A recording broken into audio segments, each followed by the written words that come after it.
welcome to The Danger of Silence. I'm Hannah Longley. I am the Clinical Director of Advocacy and Crisis Intervention Services. And I am joined here today by two very special guests that drove pretty far. So, yeah, you guys want to introduce yourselves? Yeah, I'm Elliot Moya. I'm the Chief of Police at Elliott Police Department. And to my right. And I am Ron Lund. I'm a sergeant at the Elliott Police Department. I think my favorite part is always trying to introduce you to someone. I'm like, Elliot, the chief of Elliot, and people think that I'm somehow mistaken or forgetful, which sometimes If you had a nickel for every time you heard Elliot from Yeah. Elliot, But it also helps people, I guess, kind of remember me, because otherwise I don't know that I'm that memorable. So you are very memorable, and that's why we have you on the show today. And for a lot of different reasons. But one of the primary ones is that you are the chair of the Region 1 CIT Council. For those who don't know, we here at NAMI, we oversee CIT, the CIT program implementation statewide. CIT is it's an international best practice program that really looks at community programming and collaboration in order to divert individuals who are experiencing a mental health crisis from the criminal justice system, as well as decreasing risk for injuries for those who are responding to the calls, but primarily to those who are experiencing the mental health crisis. It started in the 80s in Memphis, Tennessee, where they really looked at their data and they looked at their use of force, they looked at their officer-involved shootings, and they really found that the primary, the common denominator in a lot of them was someone experiencing a mental health crisis. They also looked at the high rates of individuals who were being incarcerated or becoming entrenched in the criminal justice system were really people who were struggling with their mental health or had a severe and persistent mental illness. And so it started in Memphis. It worked. And so it went nationally. We here in the state of Maine, we brought it to Maine. We, the royal we, was in 2003, I want to say, was when it really started and took hold, and then it's grown. And we've worked hard. We're really proud here in the state of Maine. The CIT Maine program was the first statewide program to receive platinum level certification through CIT International. And you guys have become a huge champion of it and just evolved in all sorts of wonderful, magical ways in the law enforcement community. So, with that brief introduction about CIT, talk about how you came to us at after the program was pretty well established and going on. But you came to us and you just become leaders and champions. yeah, I think initially, I don't know that I really. I guess I didn't know enough, about the program. I always had, heard of CIT, the training, but I guess it was out there, but not enough of the backstory, the explanation of what it really was, and so it wasn't really anything I was quite honestly interested in. But COVID hit, right? All these questions were being asked about mental health, and we're no longer really responding. We were nobody was calling the police during that time, so it was really a strange time for obviously everyone, but for us at work, it was like, well, what's going on? And for us, it was me kind of listening to a couple officers that one of the officers was already CIT trained, thought it would be a good idea, and I think Ron had kind of given me some some tidbits here and there, and recommended a few things that I should do to kind of learn about what it actually is, and really the rest is kind of history. In hindsight, right, I'm glad we're doing it now. I wish we had started doing this much sooner. But we're here now. We're doing it, and I think as a police department we've grown. Our response has, and then also personally I have. So yeah, it's been kind of an incredible journey. yeah, it's very rewarding for us, just the way we serve our citizens. Before I've been CIT trained probably 2006, 7 ish, and I used it as a tool. I was a crisis negotiator on our regional team, so I was going at it looking of like, hey, I need more tools in the toolbox for dealing with people that are in crisis. And then ultimately, when Chief Moya had recommended, like, hey, we're going to adopt this at our police department. These are some friends in the CIT world, all the way down in Texas, that was doing something amazing, that we ended up implementing this program. And it's been fantastic because we apply it to a lot more things just than CIT. You know, if we respond and someone's in crisis, we'll go give them the resources, stabilize the situation then, hopefully. And a lot of times the family members are like, hey, we have no idea what to do. So we steer them through, the partnerships that we have with mobile crisis teams, with NAMI Maine, whatever we need to do, we'll help that family. But then it ends up just helping us because we're not going there time after time after time. We're actually giving them the resources and steering, helping them, navigate these rough waters. So, and it's really rewarding because they come back every day. We touch somebody somehow, and whether it's even like an OUI, someone gets arrested for drunk driving, we take the CIT approach through that and how we service them, give them the resources. They come back years later. Thank you, you saved my life. So Yeah, it's just because I think it's it's a good story, and it's sometimes the simplest things that can really change kind of the direction.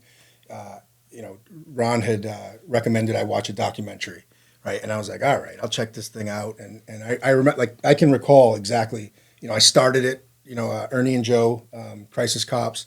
I started it on a Saturday morning. Didn't get through it. I was like, it's pretty cool. Went back to it, and I remember thinking, yeah, we're gonna do this. And it's funny, right? Because I'm glad that documentary was out there. I'm glad it was recommended. I'm glad I watched it because it just showed. Otherwise, I guess I still would have thought the same about CIT, right? I know it exists, but I don't know what it is. So to be able to watch it in action, to see, I think it was San Antonio Police Department with their mental health unit, and it kind of just, followed these two officers, and I was like, this makes total sense. This is amazing, and that was kind of where I was like, yeah, we're doing this. I don't know how, but we're gonna do this. And I think that ended up with like an email to actually not even Hannah. I had an old email address, and Hannah, got back to me, and I was like, that was like day one. I was like, all right, we're doing this, and we're going all in. Yeah. So, kind of a cool story. I think that's the funny part is you emailed and you're like, I'm not exactly sure what this is, but Yeah. tell me what it is. And so we really started to have those conversations. And I think that's what I love so much about your program and how you have role modeled it to so many other departments and agencies and just really preached it, but really grown it in your area and statewide.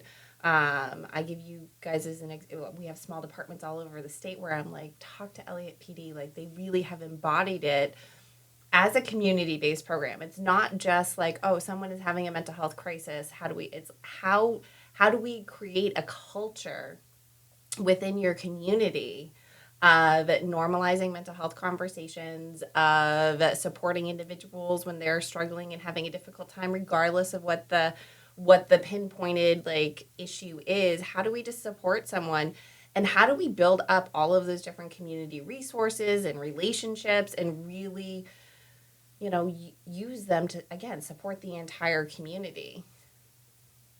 Yeah, I think every when you start anything new, it comes with its issues. So we learned pretty quickly, I think, that there really wasn't that many resources.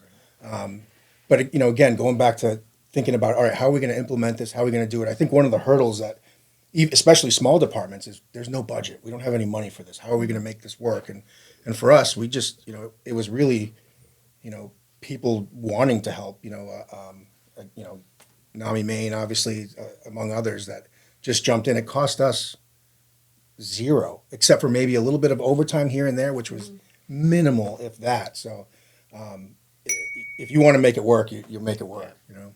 And I think for us, the successful piece has been, yeah, police departments across the state, across the country are responding to crisis and dealing with it, stabilizing, getting the people the help that they need. But for us, the success is we go back after the event.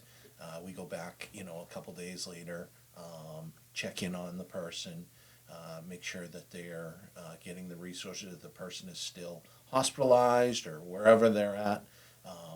We follow up with the family and check in on the family. So that's been amazing. And to be honest with you, we'll actually go back even up to a year later and just keep those check-ins to keep that relationship, to let them know that we're here for them and, support them through their struggles, if you will.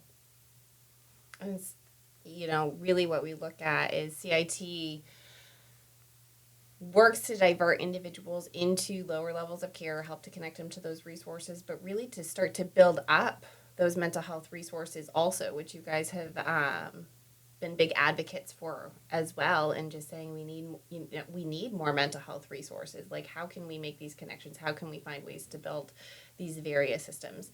And I think what's also nice is I know you were already CIT trained and you were already a CIT officer and doing it and all of that, and kind of kicking his butt over into getting on board for it. But the first class after you guys signed the agreement, you were in that class. Yep. Yeah. And I think, right, leadership, you gotta get in it, you gotta do it. And it was the way for me to, really just start, learn, and immerse myself in it. Because if I don't do that, number one, how are you going to get buy-in if you're not actually, going through it also? But I wanted to just know what it was all about, and it was great. It was a great class. I remember, like the role play part of it, right? Which, you get that anxiety of like, oh, now I gotta, perform, and I could have done better, but it was great. And so, some of what we started doing after, even for those officers that weren't or haven't been CIT trained yet, we got some people to even help us kind of, do those role plays in a department meeting, just so the exposure was there. And if nothing else, right, you're not, learning the rest of the training, but it was one piece of like, how do we, how can we implement this and show what you might actually deal with and see on a call, and just kind of the different way to respond to it. So. Yeah, and we had, thankfully, he creates a culture of, hey, I want my officers to treat people like I would want my family to be treated. And because of that, our officers, he has us doing some wild things. We do these great things like yoga, and here we are, and we're a small police department of 8 people. But here we are, 6 of us are in the training room doing yoga. So just things like that. So, he's a great leader, and he sets the culture of like, hey, it's okay. Let's just get through this. If you have an open mind to this, then we can go and do good things. And, it's been a blessing, because actually, we get spoken to all the time around the community of like, hey, you guys are great, thank you for being the way you are. So, I mean, honestly, it was a little bit selfish, because I was like, I always wanted to try yoga, but I was like, I'm not going into a yoga studio. Like, you kidding me? I wouldn't look good in the pants. But so you bring your friends with you, right? And then you feel okay. So yeah, we ended up bringing an instructor into a department meeting, and then we kept going after for a while, and it was really great. And I know Ron's favorite part at the end there was kind of the meditative part, which the rest, which goes into that other piece of it, is like, meditation, which is interesting, because this journey through CIT morphed for us into officer wellness, and that's been a game changer. I got to really realize, like, the impact of this job, the impact of life, all the stuff you may even come into the job with. The divorce rates are high. all the stuff that impacts us in this job. But again, even before that, maybe we just haven't even worked through. So right now, I think we're on a cool path of just like, as I said recently, right? It's okay to be okay, Right. And it's been awesome. It's been really great. And if there's something that I would say to every department, like get on the wellness train. It's the real deal, and it really is going to be what I think makes a better officer out on the street. And we've seen it through the relationship that we have with NAMI Maine through Hannah. You've connected us with our peer support teams and across the state for other agencies that are struggling, and it's a great change from where it was when I started a long time ago. I I will call you out because I had a video of poor Ron trying to meditate in a room in between calls at one point, and I believe while he was trying to do it, some people thought it would be funny to go in and throw things at him. Yeah, we still got to have a little fun. There is definitely a picture I think of us all doing yoga also, which How have I not seen this picture? Oh, we'll share. Okay, all right, perfect. Maybe we'll get Ambrose to put it into the notes for the podcast so everyone can enjoy the loveliness of it. But you guys bring up a really, you segued beautifully into what I wanted to transition into.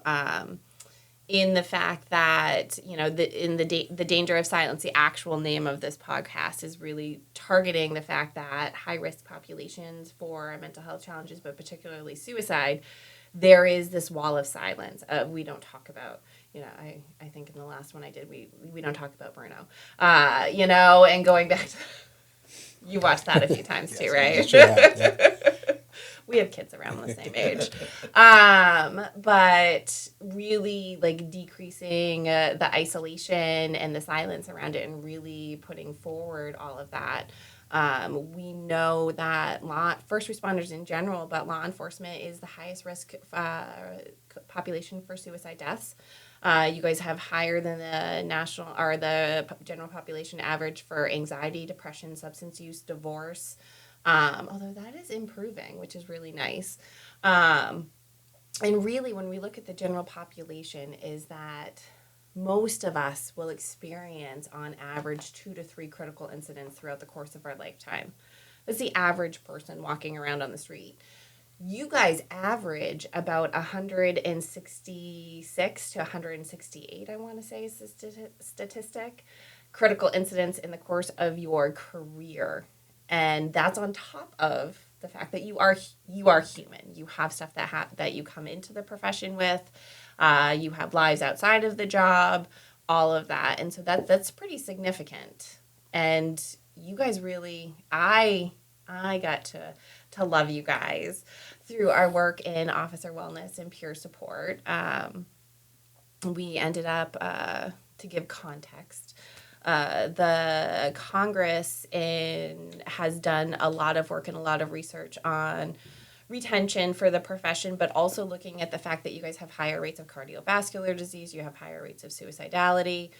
We also know when you are not healthy and you're responding to individuals, you're not at your best. And it shows in a lot of different areas. And so we worked with the York County Sheriff's Office to develop and form a York County peer support team for law enforcement, in which you were on. And then through a series of events, we also worked with the Maine Chiefs of Police, which you were on, for the administrative side, for the leadership side, to make sure that there was a peer support team there also. So we're going to start with you. Like, what brought you in? Yeah, it was one of those things that, I've always been, throughout my career, one of those people that just was asking, can we be better? How can we treat each other better? And typically we would do that through maybe union activities of like, hey, we're going to, an event or something like this with the families, get, Christmas parties, annual cookouts, things like that. But then, it really, I started to notice it when I went to a double homicide once, and I was a new officer. I'd been around probably 4 or 5 years, and got done, and I was like, wow, I don't know how to feel right now. And my administrator at the time was like, you okay? I'm like, I guess so. I guess I have to be, Is And there a choice? and it wasn't that, it was at that time, thankfully, it wasn't that, suck it up, buttercup type of mentality, but that was there. That was there. No one was saying, hey, I'm struggling right now. And, thankfully for our profession, that has changed. So for me, I love helping people. There are a lot of times when, we'll go and debrief an incident that, I'm following up with people that either missed or, we really, as a team, had focused of like, hey, they're really struggling, and let's get them the resources that they need so they can, get through this horrible incident or whatever they witnessed or participated in, and it's great to be able to help our brothers and sisters out there, and I'm blessed because he just supports it 100%, and I'm like, hey boss, I'm driving 2 hours away to go talk to a group, you okay with that? He's fantastic about it, and just having that relationship with you, Hannah, because you're the one that sets all this up, and we love our relationship, and it's great to be able to help people, but also at the same time be able to help us and help our people. We just went through probably the worst incident in the state of Maine's history, and with the Lewiston shootings, we were able to go in there and really help out there, those folks that responded to that. And to be honest with you, they're still struggling. So it was great to talk to them, give them some tools to help them, start to heal, but there's still a lot of more work that needs to be done. Yeah, one of the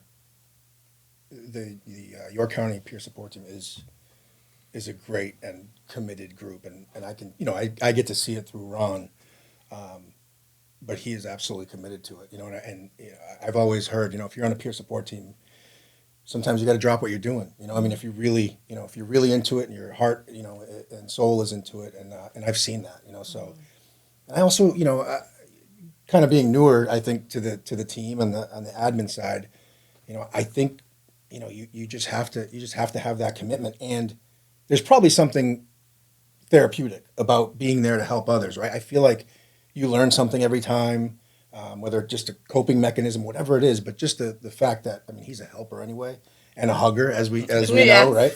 Well, see, I was going to save that and let him use that for his fun fact if he didn't sorry, think of one by ruined the it. end of the show. But so there's something. I think there's something more to the peer support team. Both to help and also just kind of internally. I think it does something positive also.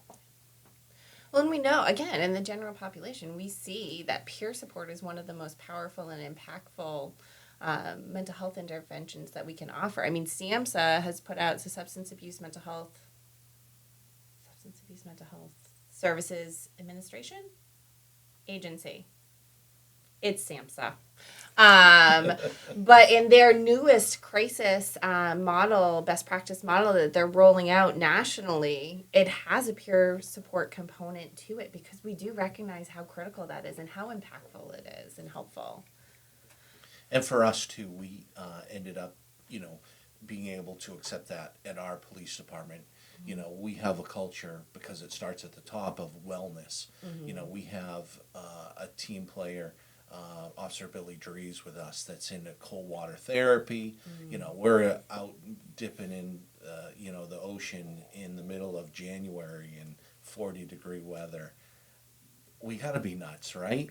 But the goodness that comes from it. So, we're able to see that even at our small little police department, us being able to check in on each other and being able to,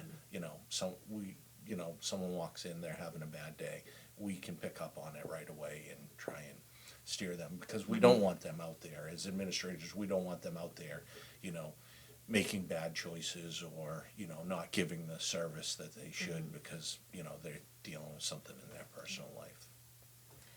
I will say, you brought up the cold water therapy. You guys have really embraced a lot of alternative, what we deem alternative therapies.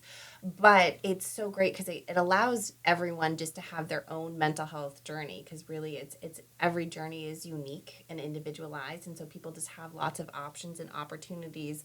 I will say cold water immersion is not something that I hate being cold more than anything else in the world. But I do believe, Elliot, that your wife was tougher than just about everyone else and managed to stay in the ice water for a longer period of time than most. Is that? I don't know. Becca has done it at home. Like we have our own little tub, so she's definitely gone in there. But Ron's wife has gone out there with us a few times. Yeah. So. Yeah. So the wives are tougher then. Yeah. Of course. Just want that on the record. As we all know. We knew that. Right, though. yes. So one of my favorite quotes as it relates to officer wellness, though, and I just want to kind of throw this out there because I want to give you guys a huge compliment as we're getting told that we have to wrap it up soon. But is what I'm going to butcher the quote, but it is from a retired captain with Chicago PD. Who went on to get his PhD in psychology and treats first responders now, and really, I think, summarizes it beautifully that, you're talking about, was it a double homicide that you went to early on, and they're like, are you okay?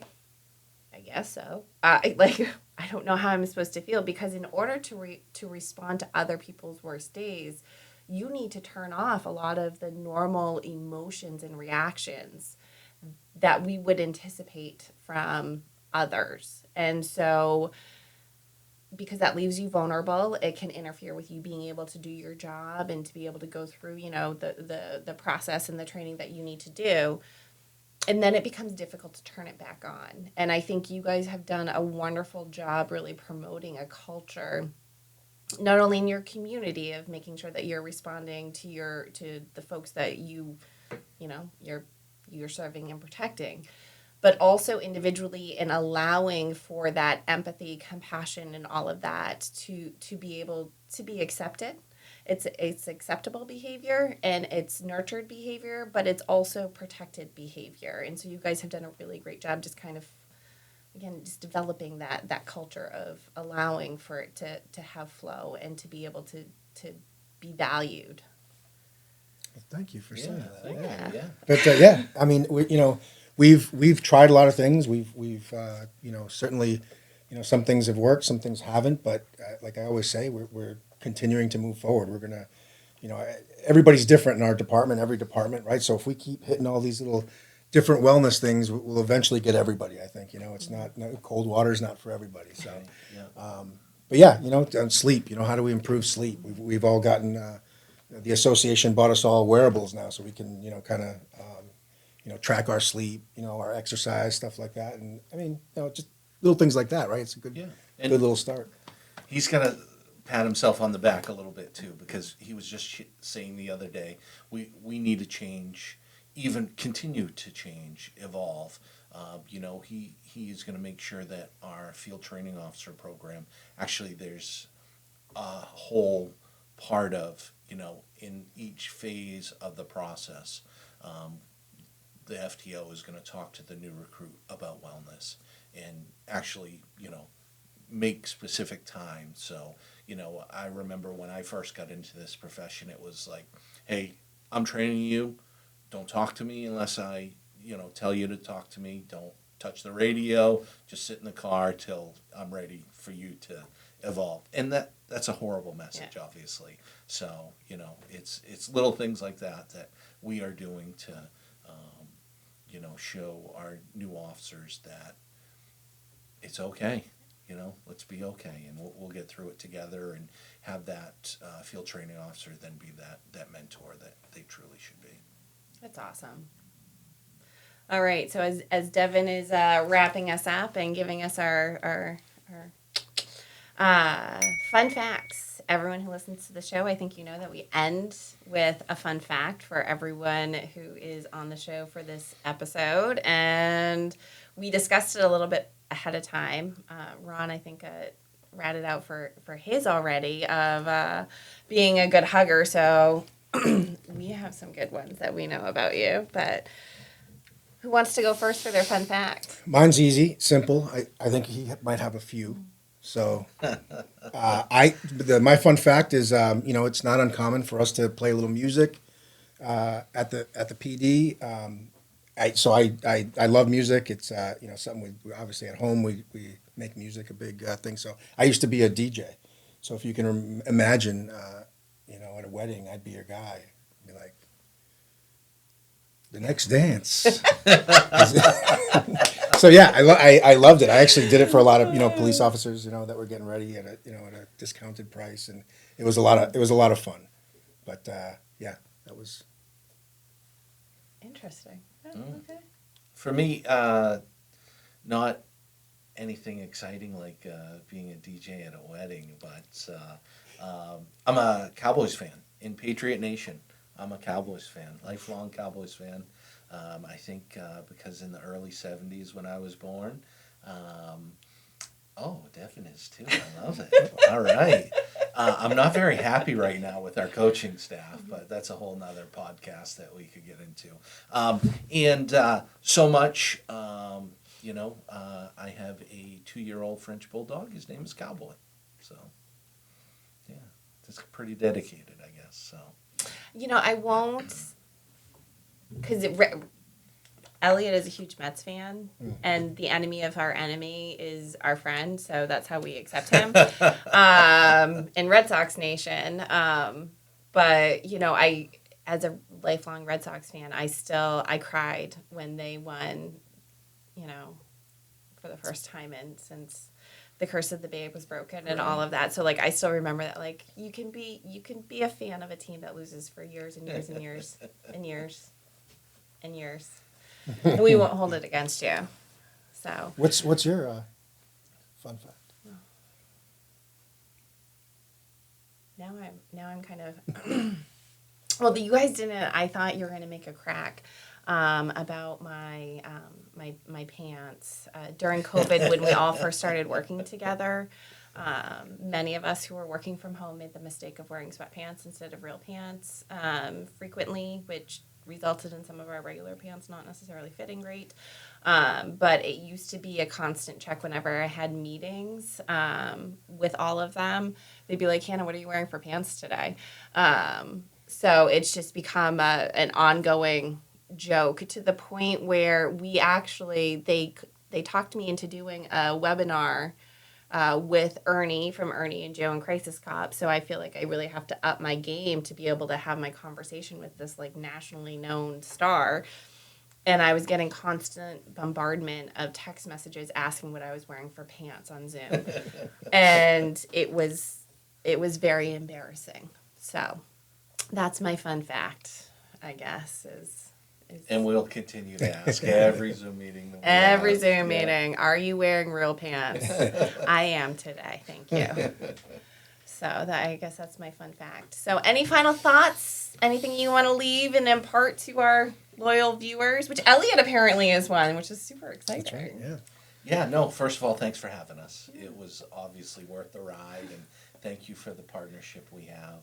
Obviously, we couldn't have gotten here without the support of both of you in this room, so we appreciate it. And if anyone out there is watching this that is part of a small agency, even you can do the change yourself, and just be that change. So. Yeah, I think I'd echo all of that. And selfishly, I really am appreciative of the partnership, and because for me, not only has it helped our department, but actually me, as a father, a husband, and all those things, as a friend. So this whole CIT officer wellness journey, I just go after it, do it. It's really the way to improve. And even if you're a great department and you're not doing it, do it anyway, because you'll get even better. And if there's anything that we can do, reach out. We're more than happy to just, offer a little pearl of wisdom that we might have experienced, and vice versa. If there are departments out there that are doing things that we don't know yet, we'd love to know. We just want to we just want this. We just want this to grow, and it's been. I like I said before, I just think it's exactly what we need to constantly improve as a profession. So. And not just as a profession, as a community. That's really what CIT is how do we build a robust community where everyone's supporting and everyone is supported. So, yeah, that's awesome. Well, thank you very much, and we will see you on the next episode.